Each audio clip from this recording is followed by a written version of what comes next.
Assalamu alaikum wa rahmatullahi ta'ala wa barakatuh. La déclamation des Khassaïd en ce 14e jour du mois béni de Ramadan vient de se terminer. Sans plus tarder, nous allons enchaîner sur notre dernière rubrique de la relation que nous faisons chaque jour sur les écrits Cheikh Ahmadou Bamba.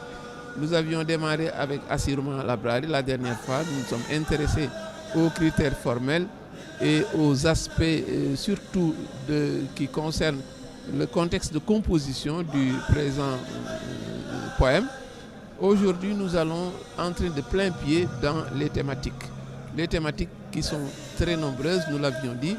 Et la plus grande prouesse, c'est que le cheikh puisse traverser tous ces titres-là, puisse traverser tous ces centres d'intérêt sur 56 vers simplement, puisque Assirou compte 56 vers. Et il convient de rappeler, toujours par rapport au contexte de composition du poème, que ce poème a été écrit sur le chemin de l'exil. Et c'est important de faire un focus sur le premier vers du poème qui dit Assiruma al-Abrari in Assir, wa danan ila anni onak Assir. Je marchais en vérité lors de ma marche vers l'exil en compagnie des vertueux. Il s'agit des compagnons de Badr, des combattants de Badr, alors que mes persécuteurs étaient persuadés que j'étais leur prisonnier. Alors ce premier vers révèle un point de fracture important, qui est nécessaire de convoquer pour pouvoir comprendre le poème en lui-même. Et c'est une dualité qui est là présente, qui montre le côté ésotérique. Il y a des causes ésotériques, il y a des causes exotériques. Il y a des causes apparentes, il y a des causes cachées.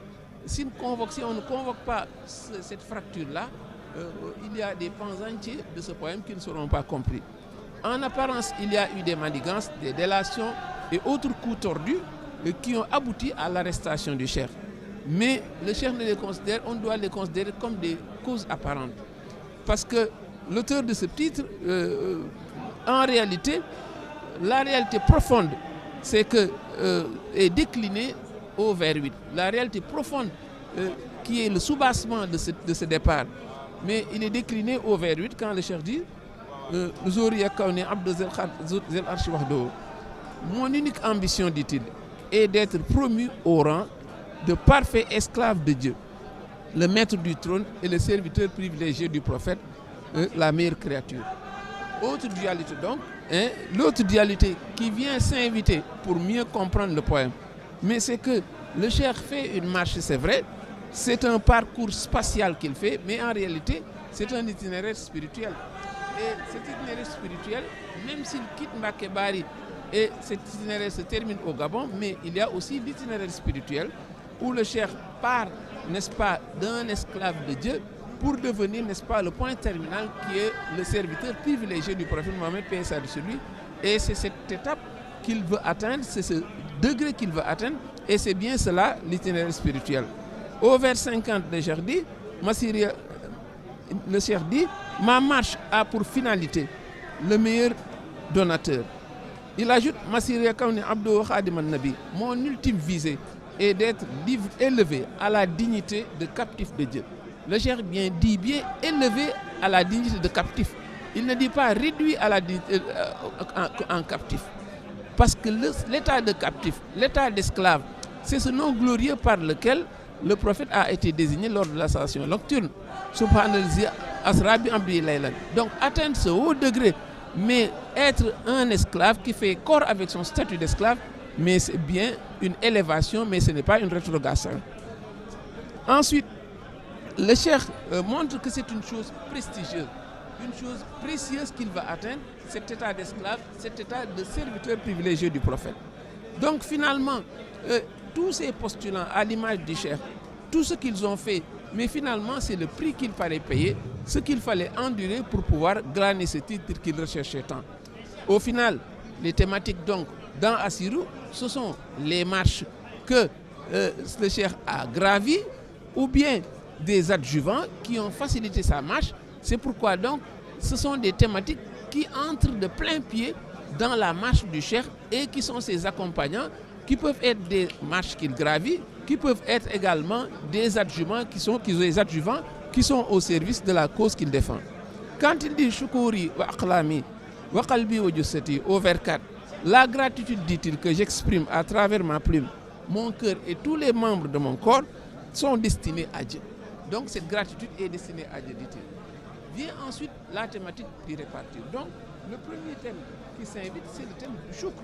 Le cheikh est quelqu'un qui est reconnaissant envers son Seigneur parce que le choukr est une vertu cardinale qui, au plus fort des épreuves, vient s'inviter dans le cœur et dans l'esprit de celui qui est le poète. Et un vers et un seul peut l'expliquer quand il dit « Shukuri wa aqlami wa qalbi wa jussati ». Il exprime donc une gratitude malgré la contrainte, malgré la difficulté, mais c'est quelque chose qui est nécessaire dans cette marche. Vient ensuite une autre thématique, c'est le repentir. Le repentir également est un autre adjuvant que le cheikh convoque pour accélérer sa marche, parce que c'est une vertu fondamentale qui est un tremplin pour atteindre les hauts sommets qu'il va atteindre. Au verset, il dit Li rabbi tifati la lahum ta'iban lahu min az-zanbi wal afati. Il s'engage dans un repentir, dit-il, pour les péchés et les défauts. Et il ne faut pas avoir une compréhension littérale et superficielle de ces péchés et ces défauts, parce que dans l'itinéraire spirituel des hommes de Dieu, ce qu'ils considèrent comme des défauts, ce qu'ils considèrent comme des péchés, mais c'est l'étape dernière qu'ils ont dépassé, leur expérience en Dieu qui se renouvelle, de sorte que l'expérience passée est considérée comme un péché. Les péchés n'outrepassent guère cela, mais ça ne veut pas dire une transgression ou bien des propos ou des actes malséants qu'ils auraient pu faire. Il y a ensuite le thème du tawakkul, l'abandon confiant en Dieu. C'est également un adjuvant important que le cheikh convoque dans cette marche. Et c'est incontournable parce que, dit-il, c'est un autre argument pour l'engagement spirituel. Au vers 25, il dit « Je lui ai confié mes affaires, le cœur serein et même solitaire au milieu de mes ennemis. » C'est le signe de l'abandon à Dieu. Vient ensuite le panégyrique et la prière sur le prophète. C'est une constante dans l'œuvre du cheikh, lui qui avait dit « Salatu sita bimat isita ». Dans ses œuvres ne peuvent manquer de transparaître la prière, mais également le panégyrique. Et quand il dit au vers 38, c'est celui, le prophète, dit-il, est celui en dehors de qui on ne peut espérer meilleur réconfort.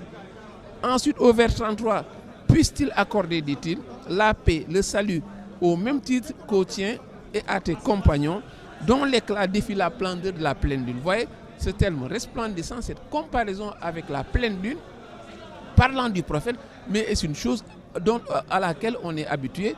C'est pourquoi donc, malgré les contraintes, mais le cheikh est dans une situation où œuvrer par le panégyrique est incontournable. Les compagnons également ont leur part de gloire dans ceci. Il parle de Khili Siddiqi, quand il dit Khili Siddiqi, l'ami fidèle, le véridique, c'est bien Abou Bakr qu'il dit. Quand il dit Seif el-Farouk, le vaillant sabre qui a démêlé le vrai du faux, il parle de Omar. Quand il dit Lizine Norein, le détenteur des deux lumières, on sait bien qu'il parle de Sayyidina Ousmane. Et enfin, quand il dit voilà, Waldi Sibteni, le père des deux petits-fils, on sait bien qu'il s'agit de Sayyidina Ali. Le Coran également ne pouvait manquer de s'inviter dans ce poème. C'est une thématique prisée par le cheikh qu'on retrouve dans beaucoup de ses œuvres. On peut citer Mimia, on peut citer Jazbou. Et parlant de ce Coran, il utilise une surcharge que nous avions évoquée, Kitabun Karimun, Kitabun Majidun, cette œuvre honorable, cette œuvre majestueuse, et il ajoute que le Coran est Kanzu, le Coran est son trésor. Donc le beau poète a beau faire montre d'une humilité sans commune mesure, il n'empêche que sa carrière spirituelle se lie dans la révélation qu'il fait, et quand il disait dans mes panégyriques, je m'adresse directement au prophète. Et bien que reposant à Médine, j'ai vécu en constante cohabitation et ne cessé de lui rendre visite. L'ambition également est grandiose quand il dit au vers 37, réjouis dans un proche terme à travers ma personne tous les musulmans et illumine à travers moi l'islam. Cela veut dire donc qu'il a beau se considérer comme quelqu'un qui est un simple esclave de Dieu, mais auprès de Dieu son envergure est très grande.